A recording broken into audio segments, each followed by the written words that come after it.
Why would Nvidia pour $5 billion into its competitor's main rival, and what's the real endgame behind the scenes? Tech commentator Wang breaks down how Nvidia and Intel's new alliance shakes up the semiconductor power balance, extending well beyond mere headlines. Here by Nvidia and Intel. And if you're looking at this, you're wondering, is this good for Intel? Is it good for Nvidia? What does it mean for AMD overall? And if you break it down, it really means Nvidia is getting into AMD's business, using Intel as the way to get system on chips. That means taking a GPU, connecting it with NVLink, which is Nvidia's connection platform, and getting the ability to bring Intel. So GPUs and CPUs come together, and of course, that allows for better gaming desktops, amazing AI laptop processors, accelerated process units. That's the question. But the question really is, what does that mean for Intel's foundry business? That's all we talked about really yesterday, was that angle. I don't think anyone talked about how this was a great thing for Nvidia. Most people thought that the Trump administration, it's already got a stake in Intel. Jensen Wang is over with the president in the UK. And there was immediately speculation, he said, hey, Jensen, we're trying to, for security reasons, we're trying to get Intel back on its feet. Be nice if you would help. But you're saying there's something in it for both companies. It's not that much money for, obviously, to Nvidia, and it's not enough money to make a huge difference in Intel, people were saying yesterday, right?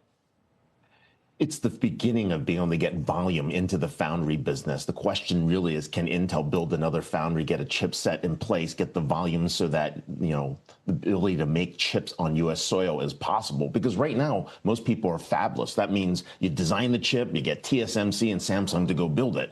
And if you're really competitive and you really want the U.S. to be able to have a state policy in terms of being able to build their own chips, you're going to have to create some level of volume. And maybe this is the beginning that gives something there. But it is a small number, and you're definitely right. But it's also important because if you think about chips for the Department of Defense or war today, those are made by Intel, right? And we're not going to get chips from someone else if we're putting those into our aircraft, our hardware, and military goods.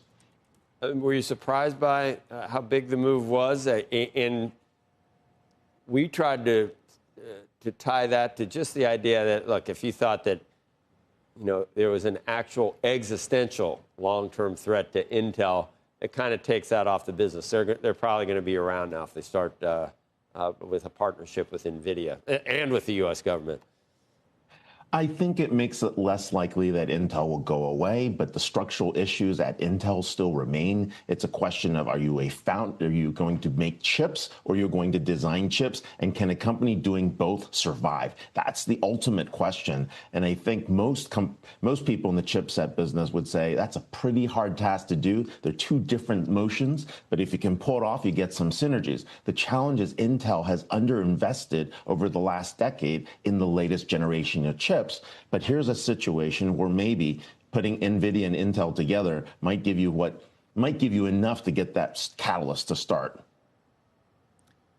Ray, can I just ask, how much do you think this investment is just sort of a placation, a rounding error, pocket lint for Nvidia, and a way to effectively suggest, frankly, to the White House, not even to shareholders, just, we're in it, we're going to try to help kind of thing?